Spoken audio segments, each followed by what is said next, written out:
Un placer estar aquí con todos ustedes. Gracias a FENALCO por impulsar estos procesos de capacitación y de entrenamiento sobre estos importantes temas. Vamos a iniciar en tema y les voy a hacer un pequeño recuento de quiénes somos GrowThru. GrowThru somos un aliado para la gestión del riesgo empresarial interno asociado al desarrollo organizacional y también del riesgo empresarial externo asociado a los riesgos de entorno operacional, como en este caso nos atañe el tema del COVID-19.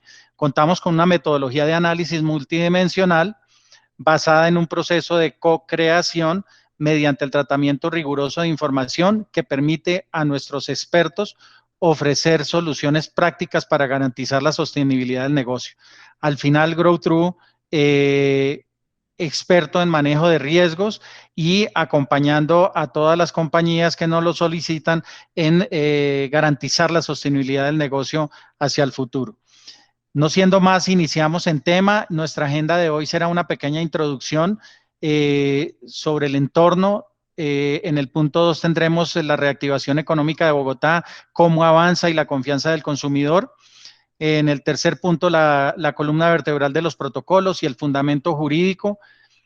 En el cuarto, cómo es la implementación de los protocolos en mi empresa, y para esto en GrowThru dividimos este proceso en 3 módulos, y es un módulo físico, un módulo sanitario y un módulo de seguridad y salud en el trabajo. Y en el quinto punto, para finalizar, mostraremos el paso a paso para solicitar el permiso de reactivación económica para cada uno de los negocios. La columna vertebral de este proceso es una resolución, pero de ahí se derivan el resto de resoluciones. Entonces, trataremos temas centralizados principalmente sobre la resolución 666 de abril del 2020. Vamos a ver, iniciamos nuestra presentación haciendo un comparativo de lo que es nuestra nueva realidad. Y en esto podemos ver nosotros que pasamos de una ciudad altamente convulsionada, con pitos, con ruidos, con un tráfico importantísimo por todas sus vías, y la pandemia nos llevó a un proceso donde todo el mundo está en su casa y desde la casa tenemos un amplio situación de incertidumbre y también, por no decirlo, de miedo frente a esta posible contaminación que se puede dar. En las calles y en el comercio, nosotros podríamos ver un comercio lleno de comerciantes no formales y también de muchos compradores dispuestos a adquirir cualquier tipo de productos, y pasamos también a unas calles desocupadas y a un comercio cerrado, como contempla la orden, para tratar de resguardarnos de la contaminación del virus. Pero dentro de todo este proceso de incertidumbre también se abren oportunidades ahora con la reapertura del negocio. ¿Cómo va la evolución del proceso de reactivación económica de Bogotá? Al inicio de esta semana, nosotros veíamos en la página web de la alcaldía que al momento se han aprobado 41.653 empresas, la reactivación de 41.653 empresas, de las cuales el 85.72% son pequeñas empresas o microempresas, y el restante 15%, 14.3%, se refiere a pequeñas, medianas y grandes empresas. Dentro de esto están los sectores autorizados hasta el momento, y hay edificaciones, hay sector de manufactura, hay microempresas y hay obras públicas. Se encuentra dentro de estas cifras todo el tema de construcción, por supuesto. Voy a hacer referencia al tema de confianza del consumidor, y esto es un estudio que hace Fedesarrollo, y que nos muestra el estudio de Fedesarrollo de abril, cuando todavía nos encontrábamos en cuarentena, en que el índice de confianza del consumidor bajó, está en términos negativos, y Fedesarrollo lo reporta como el valor más bajo desde la historia que se mide el indicador, y hace referencia a noviembre del 2001. Dentro de estos indicadores se construye un tema de índice de expectativas del consumidor y las expectativas hacen referencia a cómo ven los consumidores el futuro y el futuro dicen que lo ven en que no va a haber recuperación, en que va a estar complejo el tema. Eso es lo que genera parte también de las medidas del encierro, de no ver calle, de no ver gente y de estar nosotros de cierta forma con una situación emocional pues generada por todo esto. El índice de condiciones económicas hace referencia a cómo percibe la situación económica de hoy respecto a lo que hacía un año, respecto a un año atrás, y aquí básicamente nos refiere también cifras negativas. Y a términos regionales, como nosotros vemos a la derecha, la costa, la región caribe del país venía siendo una región que a pesar de las diferentes situaciones siempre generaba un indicador de confianza positivo y en este momento, en el mes de abril, al cierre de abril, el indicador es negativo. Pero estos indicadores están jalonados, ¿por qué? Y básicamente, ¿por qué tipo de bienes? Entonces, cuando le preguntan a las personas o a los consumidores qué tan dispuestos están a comprar vivienda, pues la gente dice, no, yo tenía planes, pero hoy en día ya no tengo planes y el 62% de las personas que tenía planes ya no los tiene. Es decir, cambiaron su decisión y eso ha generado también por los procesos de incertidumbre.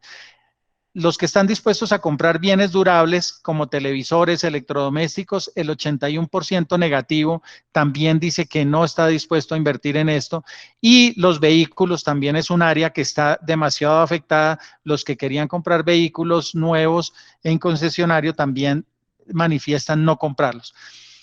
Entonces, de aquí, para entrar en materia, esto puede ser ver el vaso medio lleno o ver el vaso medio vacío. Pero entonces nosotros tenemos un reto de aquí hacia adelante. ¿Y cuál va a ser nuestro reto? He tomado esta fotografía de un niño y una madre para hablar de confianza, porque yo digo, no hay mayor confianza que la que puedo tener un hijo en su madre o un hijo en su padre. Y nuestro proceso, el que vamos a desarrollar de aquí en adelante, hace referencia a un cambio en el estilo de vida. Y ese cambio se debe generar de la mano de la confianza. Primero, de la confianza nuestra, de nosotros mismos y de la confianza de nuestras familias. ¿En términos de qué? De que nosotros nos vamos a ir de nuestros hogares, vamos a trabajar, vamos a dejar a nuestros hijos, a nuestras familias, pero nuestras familias van a estar seguras que nosotros vamos a aplicar todos los protocolos requeridos para no contaminarnos y por supuesto para no llegar a la casa y contaminarnos a ellos. Una vez nosotros estamos seguros que nosotros nos estamos protegiendo, también vamos a hacernos cargo de generar esa confianza, obviamente, en nuestros colaboradores, en nuestros empleados, en nuestros equipos de trabajo, de que van a llegar a nuestro lugar de trabajo y van a estar protegidos. Y por supuesto, de la mano de nosotros mismos, nuestros trabajadores, le vamos a dar ese gran nivel de confianza a nuestros clientes y a nuestros proveedores. Entonces, yo me voy a referir acá y es, yo como consumidor, ¿a qué médico voy?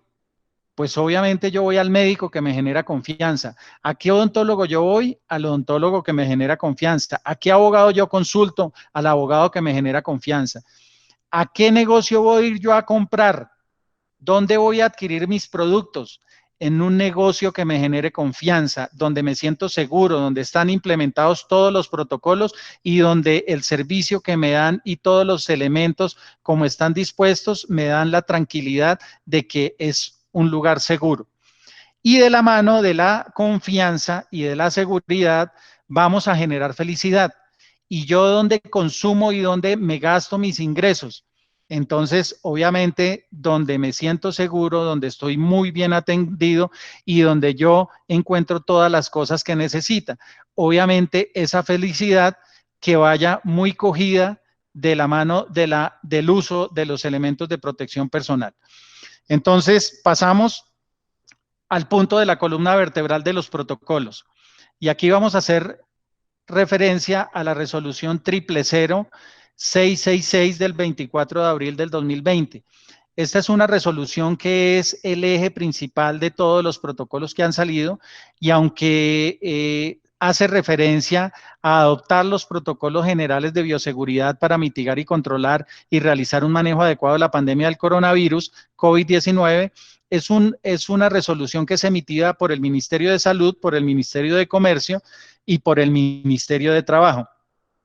De aquí se derivan el resto de resoluciones donde hablan de protocolos y aunque el Ministerio de Transporte después saca el protocolo para el transporte, sí tiene como eje y columna vertebral esta resolución. Entonces vamos a hacer referencia a esta resolución, pero dentro de los puntos que vamos a tocar también vamos a tocar los otros.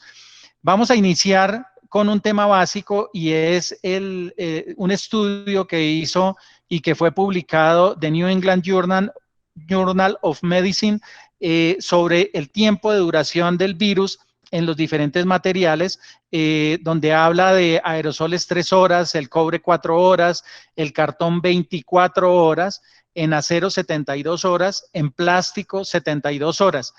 ¿Por qué hago referencia a esto? Porque de acá se va a desprender todo el proceso de los protocolos, dentro de los cuales nosotros vamos a ver por qué hay que referirnos a todo el proceso de higienización. ¿A quién aplica este protocolo? A todos los empleadores.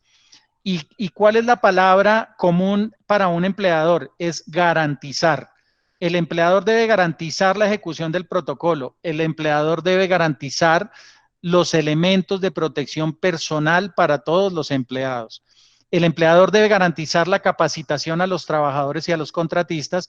El empleador debe garantizar la implementación de teletrabajo y horarios flexibles en casos posibles, así como también debe garantizar el reporte y coordinación y apoyo de casos sospechosos y fomentar el uso del Corona App, como también garantizar los procesos de capacitación y de comunicación visual en su lugar de trabajo. Y el empleado, ¿qué tiene que hacer? Cumplir con los protocolos, cumplir con reportar los casos de salud, cumplir con adoptar las medidas, cumplir con todo, con el uso de la aplicación de Corona App y en general cumplir con todo lo relacionado a lo que dicta el protocolo y a lo que él va a recibir en las capacitaciones. ¿Cuáles son las constantes de este protocolo y de lo que hemos venido nosotros escuchando a lo largo de todos estos días desde la cuarentena y desde antes de la cuarentena? Un tema vital y de sentido común, que es el distanciamiento social. Un tema de uso de elementos de protección personal y para este caso de tapabocas, de viseras, de guantes para el aislamiento. Y un tema de sistemas de higiene, donde no solamente nos habla de la higiene personal, de la higiene de las manos, sino en el caso del trabajo también nos habla de la higiene de los lugares de trabajo, de las diferentes áreas, de los elementos de trabajo, de las herramientas de trabajo, y todo esto acompañado de un proceso de capacitación permanente. Y dentro de ese proceso de capacitación también un proceso de comunicación a través de piezas comunicativas que se instalan en los diferentes lugares de las áreas de trabajo para que todo el equipo esté consciente y con permanente información sobre el proceso del manejo. Entonces vamos a entrar a los protocolos y vamos a referirnos al módulo de protocolos físicos. Entonces, ¿qué hay que hacer en cada uno de las compañías, en cada uno de los locales comerciales, en cada uno de los lugares de trabajo? Primero, hay que hacer adecuaciones físicas para mantener el distanciamiento social. Cuando se habla de adecuaciones físicas no se refiere a obras civiles, sino se refiere a guardar el distanciamiento de 2 metros entre persona y persona en el lugar de trabajo. Si hay puestos de trabajo que son seguidos, pues hay que determinar un puesto de trabajo de intermedio para que las personas tengan el distanciamiento social. Entonces, importante siempre tener presente el distanciamiento social cuando se habla de adecuaciones físicas. Hay que diseñar un área de recepción de insumos y mercancías. Como nosotros lo vimos al principio, el virus tiene un tiempo de vida estimado diferente dependiendo los materiales, pero si son cartones son 24 horas y casi gran parte de los insumos y cosas que llegan a las compañías vienen en cajas de cartón. Entonces, si viene contaminado, por eso hay que diseñar un área que permita que dentro de ese área se reciben y dentro de ese área se hace los procesos de higienización de los elementos que entran a la compañía para evitar el contagio. De esto siempre todo lo que hagamos hay que llevar registros para tener la trazabilidad de todo el proceso. Hay que disponer de zonas de alimentación con distanciamiento social. Si las personas toman los alimentos dentro de la compañía, hay que organizar turnos de toma de alimentos para que no todo el mundo esté en la zona de alimentación y de esta forma evitemos las aglomeraciones y evitemos la agrupación de personas porque esto incide en las posibilidades de contagio. Hay que generar barreras físicas para las personas que tienen un alto flujo de contacto interpersonal. Nosotros ya comenzamos a ver en los bancos la colocación de acrílicos para distanciar al público que llega a los bancos. En las zonas de recepción de las personas que manejan las áreas de recepción deben tener elementos que las aíslen si es demasiado el tráfico que les llegue. Y estas personas adicional al tapabocas, deben usar sus guantes y deben usar sus viseras que las aíslen de las personas que atienden. Hay que privilegiar la ventilación natural de las instalaciones porque esto ayuda a la evacuación del virus y ayuda a que haya un flujo de aire y que no se queden los ambientes contaminados, por decirlo de alguna forma. Hay que guardar el distanciamiento social. Y hace 8 días en un conversatorio me preguntaban, ¿y para centros comerciales cuál es el distanciamiento? ¿Cómo es la regulación? Entonces, para centros comerciales se habla del 30% de la capacidad de las áreas comunes, pero la resolución habla específicamente de una persona por cada 10 metros cuadrados de área común de centro comercial. Y para los locales comerciales, de una persona por cada 5 metros cuadrados, es decir, ¿cuántos metros cuadrados tiene el local? 20 metros, ok, le cabe, allá pueden estar al mismo tiempo 4 personas, pero dentro de esas 4 personas, si hay un empleado, entonces, incluyendo los empleados, son 4 personas, solamente podrían haber 3 compradores. Esto dice, y para el resto de instalaciones, buscar un distanciamiento de 2 metros. Y la disposición de parqueaderos debe ser de forma intercalada. ¿Esto qué quiere decir? Que un parqueadero que tiene una capacidad de 50 carros puede solamente tener parqueados 25 carros, dejando un espacio de parqueadero de intermedio entre carro y carro. ¿Qué podemos encontrar acá? Y es a las entradas de los edificios, de los centros empresariales, de los supermercados, colocan líneas de demarcación que marcan la distancia, valga la redundancia, y que le dicen visualmente a cada persona dónde se tiene que parar para guardar el distanciamiento social. En los centros comerciales se marcan las sillas y el objetivo es que no hayan personas pegadas ni que estén juntas para evitar la contaminación. De igual forma, en los talleres, en los lugares, se dan demarcaciones para que el público no se recueste sobre los mostradores ni se acerque en una distancia corta a las personas que interactúan con ellos. Igual forma, el distanciamiento social lo debemos tener presente en todo momento. Vamos a entrar al módulo de protocolos sanitarios y en el módulo de protocolos sanitarios hay que disponer de estaciones de higiene para el ingreso de los colaboradores, clientes y proveedores. Aquí hace referencia a agua, jabón, toallas, gel o alcohol con una concentración mayor del 60-70% para que las personas entren. De la misma forma, disponer de estaciones de alcohol, gel o amonios cuaternarios para los clientes proveedores en las diferentes áreas comunes o en las diferentes áreas de circulación donde van a estar estas personas. Y se debe tener un plan de horario y limpieza y desinfección para las diferentes áreas y elementos, herramientas de trabajo con el debido registro. Es decir, este plan de higiene y limpieza y desinfección debe tener una planilla donde yo registre que cada 3 horas como tiempo máximo debo estar desarrollando esas labores de aseo y de higiene.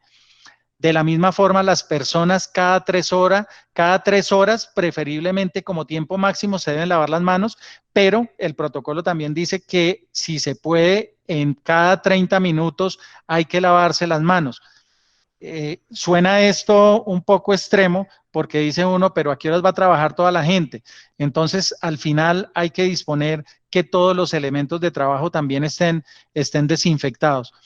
Y hace un tema también a la disposición de basuras y a la disposición de los elementos de protección personal, donde los elementos de protección personal no se deben mezclar con las basuras normales y deben ir en un dispositivo para basuras que tenga doble bolsa, de tal forma que quede aislado de todo el resto de los elementos y se le dé un tratamiento en la disposición de basuras específico también.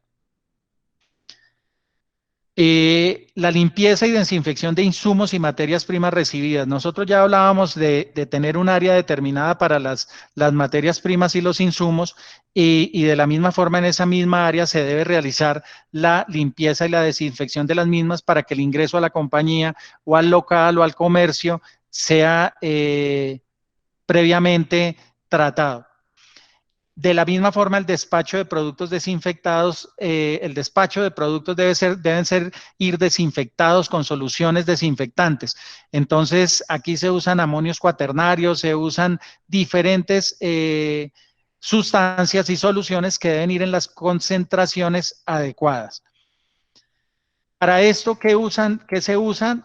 Se usan tapetes para humedecer los pies y desinfectar los pies. Hay personas que usan atomizadores para desinfectar la suela de los zapatos.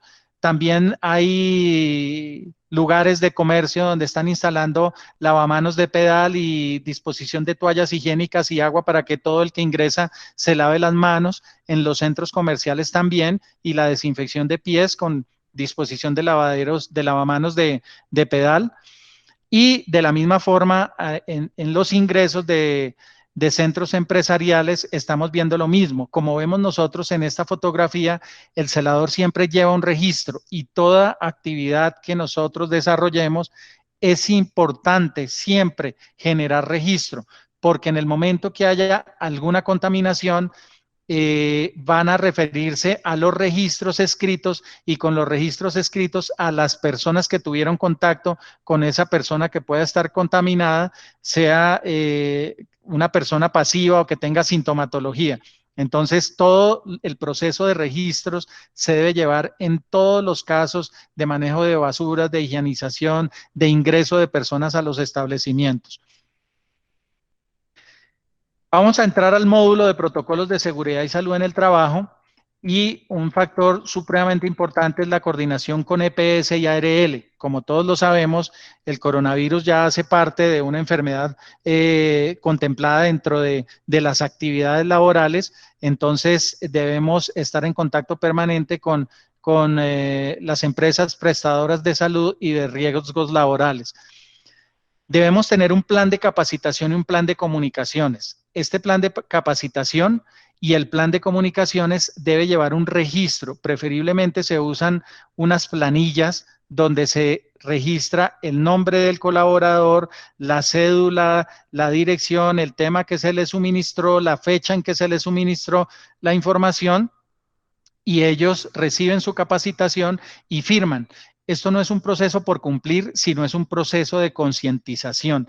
Y el plan de comunicación va a hacer referencia a cómo nos debemos saludar, a cómo debemos toser, a cómo, dónde están los lugares de mayor probabilidad de contagios, a cómo y qué dice la legislación respecto al transporte desde y hasta el lugar de trabajo y desde el lugar de trabajo y de retorno a la casa y cómo nos debemos comportar si hay personas que tengan vulnerabilidad frente al contagio de la enfermedad.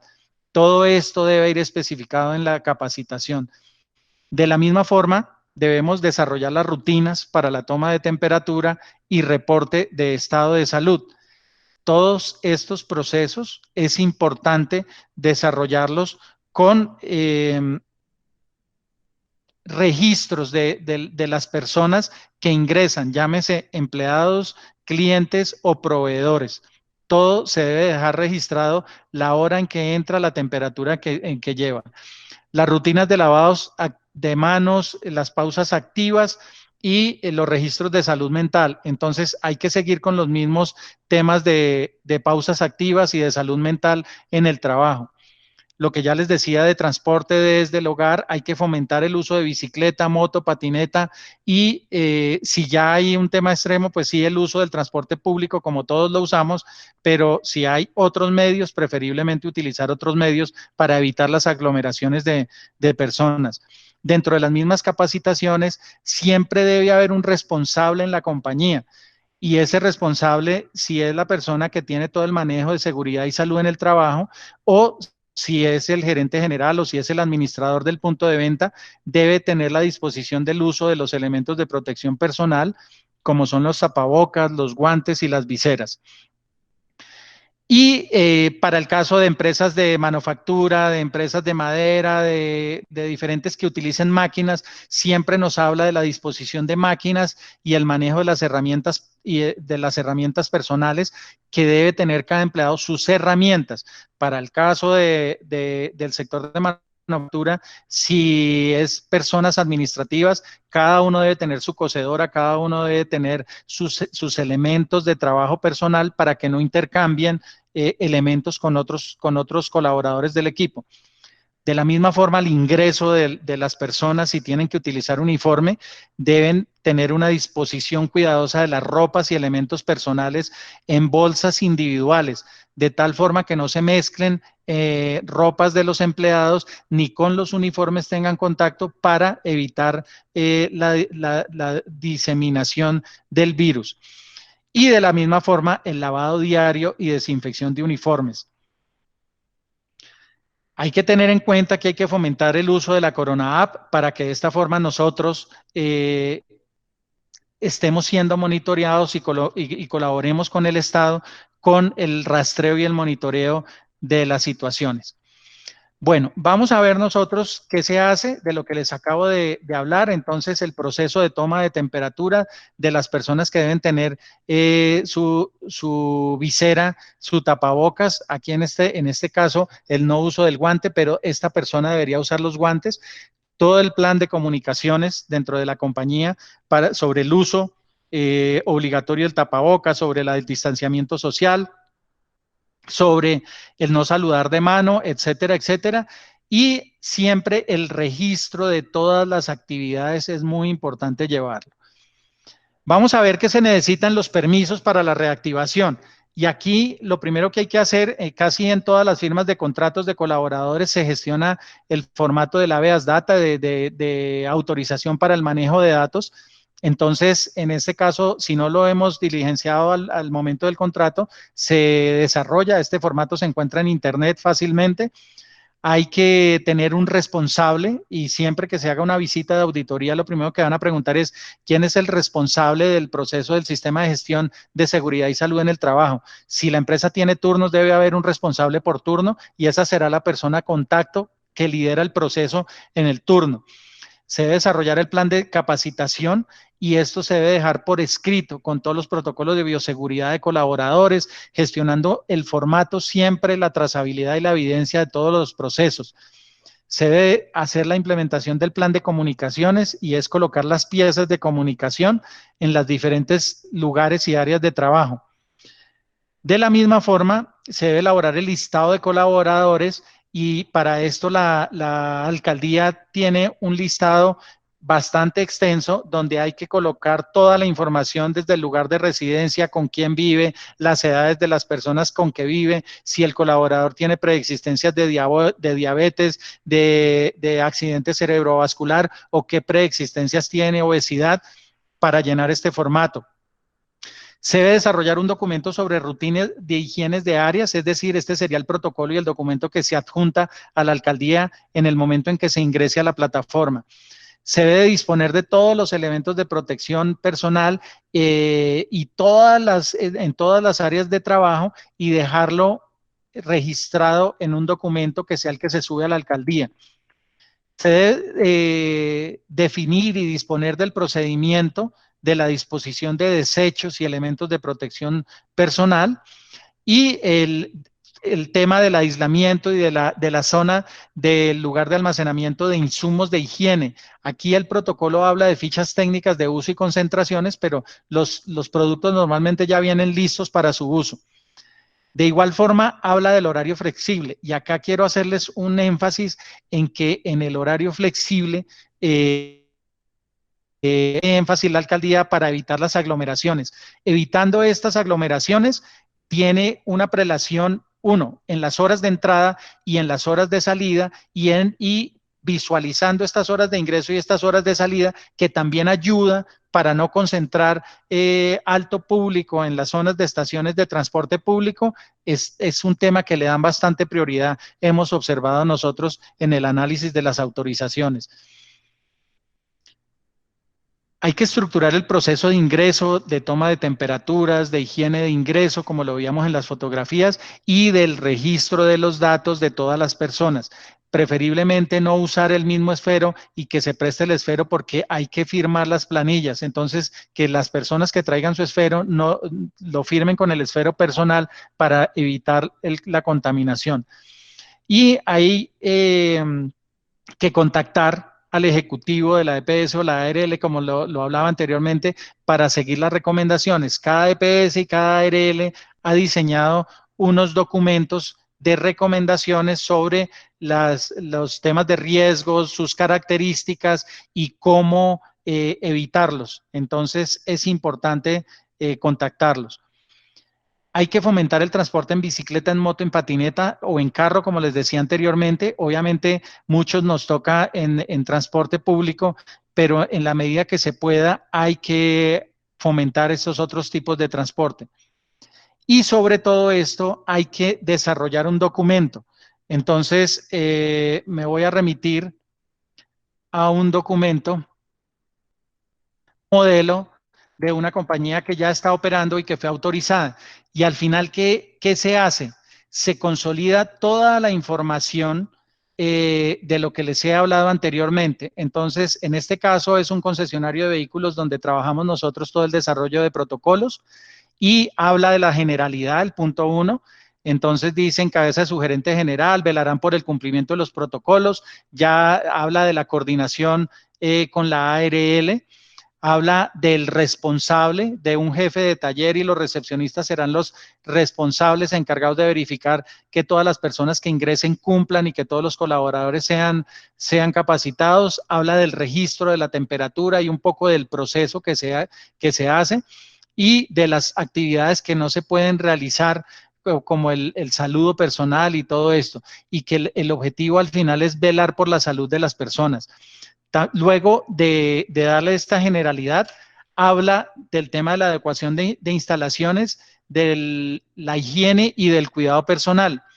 Entonces, redacta todo sobre el lavamanos portátil al ingreso de las instalaciones, todo el jabón, el gel, todo este tema, cómo se va a disponer del uso de los baños y de la demarcación dentro del establecimiento. Asimismo, de la disposición de la caneca para los residuos, así como también asepsia y medios de aspersión en vestieres, en pisos, en salas de espera, para ayudar a evitar la contaminación. Y los mecanismos de lavado de pisos y de elementos que se utilizarán. Habla del interrelacionamiento de los mecánicos, de todas las personas que van a estar ahí, y del uso de los mostradores, el almacenista, los asesores, un poco de los cargos que tienen contacto. De igual forma, manifiesta que cumple con todos los protocolos para control de roedores y plagas. Y al final, ¿dónde estarán dispuestos los elementos de protección personal? Todo lo que debe, la información que debe contener el carnet de los empleados, donde va el RH, donde va todo este tema de información de cada uno de ellos, y el proceso al finalizar la jornada. También nos habla de efectuar la medición de temperaturas y qué pasa con los que den más, y si hay un caso, cómo se procederá a registrar ese caso. Y aquí el protocolo dice que se debe informar primero al jefe inmediato, y el jefe inmediato directamente a la EPS o a la ARL a través de la persona encargada de salud y seguridad en el trabajo. Como vemos nosotros, en este documento se consolida todo el proceso de lo que se ha hablado anteriormente sobre la implementación de los protocolos, y con este proceso ya es un documento importante el cual se pasa y se registra dentro de la alcaldía de Bogotá para esto. ¿Ustedes qué pueden hacer? Pueden ir a las fuentes de información, y yo qué les recomiendo, en la Cámara de Comercio de Bogotá está los documentos y el paso a paso de lo que se debe desarrollar. Encuentran los instructivos con los documentos exactos sobre toda la concentración de la información que hay que desarrollar, los documentos, los datos de los empleados. Podemos encontrar todo el documento, entonces no hay que preocuparse, no es un tema de preocupación. Hay muchas compañías que están trabajando, acompañando el comercio y las compañías en este proceso, pero es un proceso sencillo que se puede desarrollar. Entonces, mi última recomendación es, no hay que tener miedo, esto es una oportunidad para generar confianza, para generar diferenciación en el mercado y para darle a todos nuestros clientes, a nuestros trabajadores y a nuestras familias la tranquilidad de que nosotros tenemos unas áreas seguras, libres de coronavirus y muy higienizadas donde no vaya a haber contagio de coronavirus. Muchas gracias, hasta acá los dejo y dejo a Daniel con la palabra para responder las preguntas que nos hayan desarrollado. Hola Carlos, mil gracias. Sí, no nos hicieron muchas preguntas por el chat, pero por el interno a mí sí me enviaron algunas preguntas. La primera es, ¿cambian los protocolos de un sector a otro?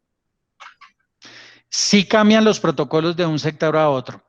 Entonces, hay un protocolo de manufactura, hay un protocolo para compañías de madera, hay un protocolo para compañías de tecnología y de ensambladoras, hay un protocolo para compañías de transporte. ¿Qué es lo más importante acá, Daniel? Y es la columna vertebral de cada protocolo es lo que acabamos nosotros de observar. Y es decir, hay 4 constantes: un tema de distanciamiento social, un tema de uso de elementos de protección personal, un tema de higiene personal de manos, en este caso principalmente, pero también de los lugares de áreas de trabajo, zonas comunes y elementos y herramientas de trabajo. Y hay un tema de capacitación y comunicación a todos los colaboradores de la compañía, a los proveedores, a los contratistas y a todos los que tienen relación con el negocio. Entonces, la columna vertebral es la misma, pero cambian de diferentes temas, pero el concepto es el mismo. Ok, Carlos, perfecto. Otra pregunta aquí, voy a mirar en mi celular. ¿Qué pasa si abro mi negocio sin tener los protocolos? Pues yo diría, mire, como yo les decía, es más un tema de conciencia y de asegurarle a mi cliente y de asegurarle a mis empleados que yo estoy cumpliendo con todo lo de ley. A la final, la elaboración de los protocolos es un proceso muy sencillo. ¿Qué hay que asegurar? Como ya lo vimos en la alcaldía, hay más de 49,000 compañías, pequeñas, medianas y grandes, que ya están registradas. ¿Esto qué quiere decir? Que los protocolos se están sacando. Es decir, ¿por qué no hacerlos? ¿Cuál sería la razón para no hacerlos? No, no creo que haya ninguna razón. Cumplamos con lo de ley, y si no se cumplen, ¿qué puede pasar? Pues llegan a mi establecimiento y me cierran la operación. Entonces yo diría, es muy sencillo sacarlo, procuremos hacerlo por el bienestar de todos nosotros. Es un tema de bienestar de todos, de toda la ciudadanía, cumplir con esos protocolos. Ok, otra pregunta, Carlos. ¿A partir de cuántas personas se deben hacer los protocolos? ¿A partir de cuántos empleados? Entiendo que así debe ser la pregunta. Sí, mire, los protocolos se aplican para todas las compañías, y así sean razones sociales o compañías o comercio que no tenga razón social. Y para el caso de las empresas pequeñas o para las MIPYMES, que son menos de 10 empleados, también les aplica el protocolo. Lo que quiero decir con esto es que le aplica a todas las compañías, no hay excepción en la regla. Ok, perfecto. Más preguntas, Carlos, aquí de las personas que se conectaron a nuestro webinar. Dice, los protocolos para restaurantes en cuanto a los protocolos para restaurantes, discúlpeme, en cuanto a la atención a los clientes, ¿ya están dispuestos? Sí, sí están dispuestos los protocolos para restaurante y yo les quiero decir que está para esto la resolución 749. En la resolución 749 nosotros podemos ver lo que es para restaurantes y para hoteles, y en los hoteles también habla del tema de disposición de comidas y llevada de comidas a las habitaciones. Básicamente lo que dice el protocolo para restaurantes es que debe haber un aislamiento de la zona de comidas con la zona donde se reciben los platos y se llevan a la mesa o se disponen para el proceso de domicilios. Aquí lo que habla, y es muy claro el protocolo, donde nos dice que ese aislamiento debe ser estricto y el uso de los elementos de protección personal, para el caso de los restaurantes, nos habla también de delantales, y las personas que están en la cocina no deben tener contacto directo ni con clientes, ni con consumidores, ni nada. En el momento en que tengan que salir de allá, tienen que volver a cambiar sus elementos de protección personal y volver a cambiar de uniformes. Es decir, hay una concentración en este caso excesivo, pues obviamente porque son alimentos que van para el consumo humano y pueden ser fuentes de contagio. Pero el protocolo es muy claro en el aislamiento de la cocina del resto de las áreas del restaurante. Ok, aquí hay una pregunta bien particular, Carlos, y dice, ¿qué protocolos se deben tener si mi oficina está entapetada? Mire, obviamente el tema de la aspirada de la oficina, pero hay sistemas de microaspersión de alcohol o de elementos cuaternarios. Lo que más hace énfasis el protocolo, es decir, por el piso, cuando la gente entra, si tiene un elemento de atomización o de mojado de pies, para evitar que el protocolo de lo que venga untado en los zapatos ingrese a la oficina o al establecimiento.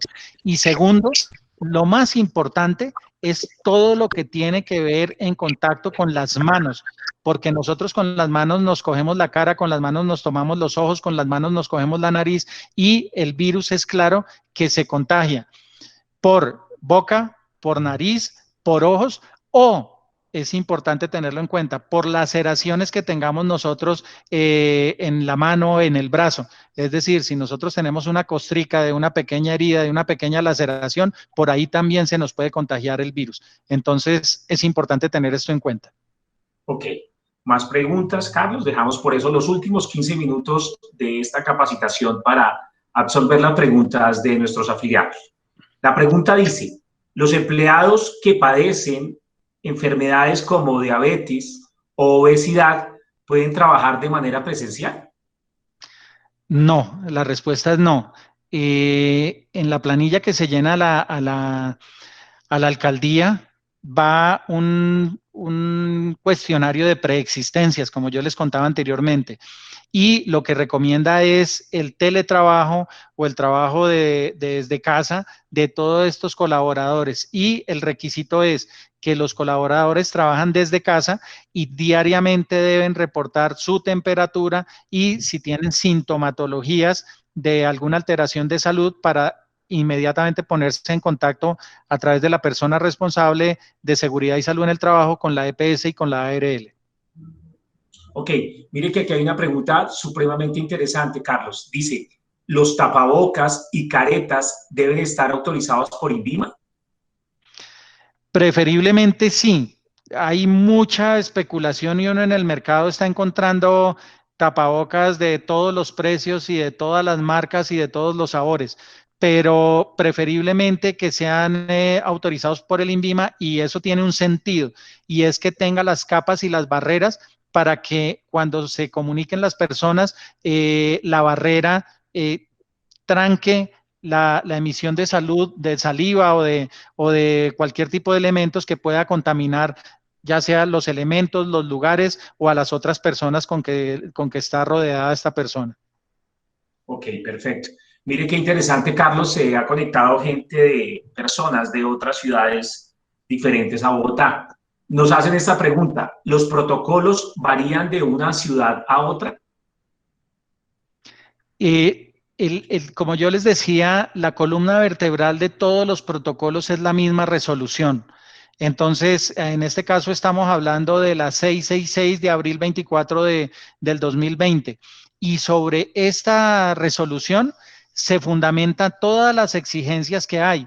Pero yo diría, es un tema de sentido común, como yo les decía a ustedes, donde hay que tener los elementos de sentido común del distanciamiento social, del uso de los elementos de protección personal, del sistema de higiene personal y de instalaciones, como también de la capacitación y los medios de información. Esa es la regla general. Si hay una variación, no va a ser la diferencia a la regla, porque la columna vertebral es la misma y aquí de lo que se trata es que evitemos el contagio cuidándonos y desarrollando todas estas buenas prácticas. Ok, nos quedan 4 preguntas, Carlos. Claro que Eh, sí. Aquí hay una pregunta que también nos hacen las personas que asistieron a nuestro webinar por el interno. Dice, ¿ustedes nos podrían asesorar en la implementación de protocolos de mi empresa? Claro que sí, sí los podríamos asesorar y cuenten con todo el acompañamiento. Lo que se recomienda en este caso y es, si yo tengo un comercio de, qué sé yo, de implementos de oficina, pues mi core del negocio es que yo sé comercializar mi negocio. Y si me ponen a hacer esto, pues me enredo un poco. Entonces, si ustedes necesitan ese acompañamiento, claro que sí estamos disponibles y con todo gusto los podemos ayudar. Ok, perfecto. Vamos para la primera pregunta de las últimas 4, Carlos. ¿Hasta cuándo se deben tener implementados los protocolos? Mire, esto es un proceso dinámico y yo siempre hago mención a esto por una sencilla razón, porque el Estado y las alcaldías, en este caso, que el presidente delegó en las alcaldías, irán tomando medidas acorde con el crecimiento o disminución de la contaminación del virus. Entonces, puede que nosotros ahorita se nos haya alargado la cuarentena y se haya determinado una regulación para dar excepciones a determinados sectores. Pero si esto crece, muy seguramente se van a tomar nuevas medidas. Entonces, mientras exista el proceso de la pandemia, este proceso va a ser dinámico y no podemos nosotros hablar de tiempos exactos ni de procesos exactos. Va a haber incertidumbre y en la medida en que haya incertidumbre pueden haber variaciones sobre lo que se legisle al respecto. Perfecto, muy claro, Carlos. ¿Los protocolos son nuevos o estaban escritos en el sistema de gestión de seguridad y salud del trabajo?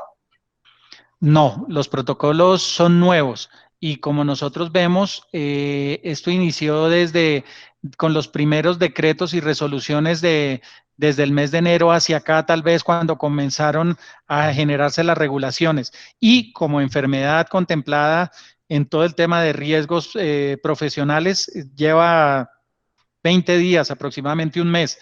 O sea, no estaba, todo es nuevo. Ok, perfecto. ¿Más preguntas? ¿Hay sectores más expuestos al riesgo que otros? Sí, es correcto. Y aquí pues yo hago énfasis, el primer sector más expuesto de todos es el sector de la salud, como todos lo sabemos. Y en el sector de la salud hay unos protocolos muy estrictos, desde uniformes, desde todo esto. Y todos los sectores que tienen gran contacto con personas y sobre este tema, las ARLs, los administradores de riesgos laborales han desarrollado unos manuales con una información pertinente donde manifiestan cuáles son las áreas de mayor riesgo, cuáles son los sectores de mayor riesgo y los de menor riesgo. Entonces, sí hay sectores de mayor riesgo y en esos sectores de mayor riesgo, donde hay mayor contacto con personas, es donde más debe haber un cuidado sobre los procesos descritos en esta conferencia. Ok, son las 3:58, estamos en la capacitación de implementación de protocolos de bioseguridad en nuestro negocio. Dos preguntas finales, Carlos. ¿Los elementos de los protocolos los debe proveer la empresa o el empleado? Los elementos de protección personal deben ser proveídos por el empleador, así lo dicta la norma. Para el caso de centros comerciales, habla que en los centros comerciales debe haber disponibilidad de elementos de protección personal donados o regalados por el centro comercial o en su defecto, dice la norma, que pueden ser vendidos también. Pero entonces se recomienda que sí, es decir, para contestar la pregunta, deben ser suministrados por el empleador y para el caso de centros comerciales deben haber disponibilidad de elementos de protección personal, así sean vendidos. Ok, perfecto. Estoy bajando la mirada, es para ver las preguntas en mi celular. Última pregunta. Si tengo una empresa de calzado, ¿puedo tomar la implementación de protocolos de una empresa de químicos de mi hermano? No, yo creo que ahí se encuentran, yo les mostraba el documento ahorita muy rápidamente sobre una empresa, una empresa de servicios automotrices, un concesionario específicamente. Y cada empresa tiene sus temas independientes. ¿Por qué? Porque al final hay que hacer la elaboración de cada uno de los procesos específicos para mi compañía, para mi oficina, para mi local comercial, donde se refiera y se remita específicamente. Si se recibe una visita de las autoridades, de la Secretaría de Salud, pues va a hacer referencia a este documento y ese documento pues debe contener la información exacta de mi negocio. Pues Entonces, perfecto. es un documento independiente. Qué pena que lo interrumpí, Carlos. Pues perfecto. Carlos, de verdad que muchas gracias y muchas gracias a Growth True por habernos acompañado en este espacio y haberle llevado esta información de primer nivel a nuestros empresarios. Bueno, gracias Daniel, gracias por el espacio. Nosotros somos Grow True, una empresa que se hace cargo de todo el manejo de riesgos en las compañías y dentro de esto también el que tenga necesidades y que desee minimizar riesgos de inestabilidades, de atracos, de asaltos, también prestamos esos servicios. Nos atañe en este caso todo el proceso de bioseguridad, de riesgos de bioseguridad, pero estamos a su servicio para lo que sea necesario o para las consultas que ustedes lo consideren. Gracias, Daniel, por el espacio. Gracias a FENALCO por este espacio importante y seguimos conectados. Perfecto. 4 y 2 minutos. A ustedes, señores empresarios afiliados a FENALCO, gracias por haberse conectado a este webinar. Los que todavía no están afiliados a FENALCO, los invitamos a que hagan parte de nuestra gran familia FENALCO Bogotá, Cundinamarca. Y también que consulten nuestra página www.fenalco Bogotá, Cundinamarca, en donde encontrarán información de primer nivel en estos momentos de coyuntura y para el normal desarrollo de sus negocios.